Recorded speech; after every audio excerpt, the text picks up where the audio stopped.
E ele é considerado o apóstolo do Brasil. E com razão. São José de Anchieta viveu com excelência os conselhos evangélicos. No Evangelho de São Lucas, capítulo 10, nós vemos que primeiro Jesus escolheu os 12 apóstolos, depois ele escolheu os 72 discípulos para serem seus precursores. Ele alertou: eis que eu vos envio como cordeiro no meio de lobo. E deu a ordem: não leveis nem duas túnicas, nem sacola, nem dinheiro, nem bolsa, né? Não leveis nada disso. São José de Anchieta viveu isso ao extremo aqui no Brasil. Ele veio aqui como jovem seminarista, enfrentou, né, uma natureza hostil que a todo tempo quer matar, índios mais hostis ainda, canibais, mas tudo isso ele superou, porque a ovelha, ela confia no pastor. São José de Anchieta sabia quem era o pastor dele. Ele veio, ele dominou primeiro a língua tupi, dominou os animais e dominou os índios também. E levou muitas almas dos índios a Deus. Por quê? Porque ele confiou no pastor. Ele não confiou naquilo que ele tinha. E esse é o chamado de Jesus para nós também nesse dia de hoje. São José de Anchieta, ele sim foi um taumaturgo por excelência. Certa vez ele preparou uma peça para apresentar, lá usando os índios, para apresentar para os índios e para os portugueses. Porque veja, São José de Anchieta não se preocupava só em evangelizar os índios, mas também se preocupava com os portugueses, com os europeus que vieram de lá, para que eles não se paganizassem no meio dos costumes indígenas. Então, essa peça duraria mais ou menos 3 horas.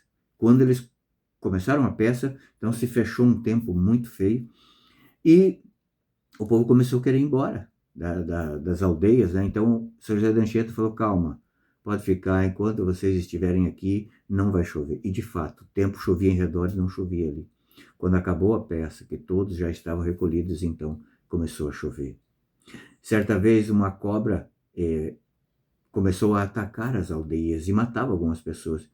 E um dia a cobra veio numa aldeia e São José estava ali e exortou ela. Exortou que ela nunca mais viesse ali. E ela foi embora e nunca mais atacou. Existem muitos, muitos, muitos milagres. Certa vez eu estava num barco, e isso foi na Baía de Guanabara. Estava um sol terrível e eles estavam ali já a ponto de morrer de insolação. São José de Anchieta vê então uma garça e fala: ei, vai chamar tuas amigas lá para fazer sombra para nós. E as garças vieram, aquele bando, e fizeram sombra até eles chegarem na encosta. São exemplos maravilhosos de milagres, como por exemplo o jovem Diogo, que ele era assim, ele era um jovem piedoso, jovem índio, mas ele não queria o batismo. Ele achava que eu não precisava do batismo. Então aconteceu que ele morreu e estava sendo velado. Então ele desmorreu e pediu: olha, chama o José, porque o padre José, porque eu não tenho batismo e eu vou para o inferno, eu preciso do batismo. Então falaram para ele: não, o padre José foi para São Vicente. Ele falou: não, ele está aí, ele está vindo, chama ele lá. Aí o padre foi lá, deu uma relíquia para ele segurar, batizou e ele morreu de novo. Então assim, são milagres extraordinários. Os animais não tocavam neles. Os índios mais ferozes não conseguiam tocar nele. E ele dizia que o homem que não peca pela castidade se torna o novo Adão. A natureza obedece a ele. São milagres extraordinários, né? Certa vez ele foi levado como refém na Guerra dos Tamoios contra os tupis, e ali ele permaneceu vários dias naquela aldeia, no meio da aldeia. Então era costume dos índios oferecerem as suas filhas para dormirem com os visitantes, né? E José de Anchieta dizia: não, eu não posso. Eles não entendiam, mas como que vocês vivem sem mulheres, sem usar das mulheres? Você imagina um jovem querendo, né, viver a castidade ali no meio daquelas índias nuas. Então ele fez uma promessa para Nossa Senhora, que se ele se mantivesse casto durante todo aquele tempo, ele escreveria um poema para ela.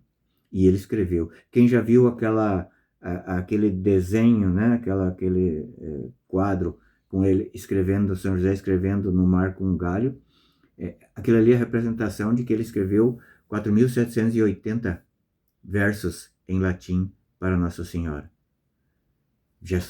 Um gesto de amor para retribuir a ela, de ela mantê-lo casto.